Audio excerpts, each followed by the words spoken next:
Now, the official Suncoast weather with ABC7 meteorologist John Scalzi. As you walk out the door, it's going to be a warm and sticky start to the morning with 75 the air temperature, dew point at 71.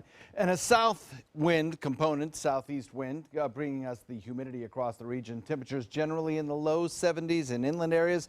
Though once again, Becky in Mayaca reported in with 65 degrees at her house, but she's consistently cooler. And then along the coastline, temperatures are in the upper 70s. So we're going to cover three things today. We'll talk about the chances of rainfall today. We'll talk about that approaching cold front that we've been talking about, and we'll speak about the tropics and what's going on down there. We've got a few scattered showers along the coastline now. Light stuff coming in from Gulf waters. Nothing really heavy anticipated today, though down around Fort Myers there's a pretty good storm moving on shore. A lot of stuff out in Gulf waters with a general drift toward the west. Tendency is for them to kind of weaken before they get close to the shore. But the chance of rainfall is pretty good today, up at about 50%. First along the coastline with these showers, and then inland in the afternoon mostly, though the coast could also get a brief shower.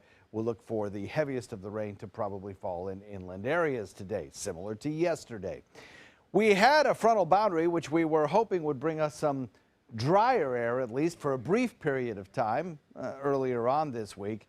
Now it's looking less and less likely like there'll be any kind of impact from that at all. Yesterday I had my fingers crossed. There was still a possibility that we might lower our dew points a couple of degrees anyway. It's looking increasingly like that probably won't happen. Winds will not shift. The winds will be consistently out of the west or southwest, drawing in the moisture. The frontal boundaries themselves will likely stall out over north or north central Florida. So Jacksonville, Tallahassee, Gainesville, maybe Ocala might get a little bit of that drier air for a couple of days, making it feel comfortable in the mornings, and in the afternoons we get locked into that still kind of summer-like pattern across the region with good chances of rain into the weekend. Scattered showers, we stay warm and muggy, and we're still watching the tropics. Matthew continues to move through the Lesser Antilles. Its core has moved through already with some 65-mile-an-hour winds, but we're still seeing some fairly heavy rainfall there. They're about half through with the rains that they will get. Maybe a total amount near Guadalupe or Martinique of perhaps 6 inches or so to 8 inches. The storm moves out into the center part of the Caribbean as most likely a Category 1 by weekend, slows down in its forward progression, and then makes a right-hand turn over the weekend. We'll be watching for that very carefully to see where it starts making and when it starts making that right-hand hook. Sooner takes it further out into the Atlantic. Later would cause us to be a little more concerned. But right now the Hurricane Center keeps it far enough to the east that it's, well, good news for the United States. But look at the spread in the computer models of when it starts to make that right-hand turn.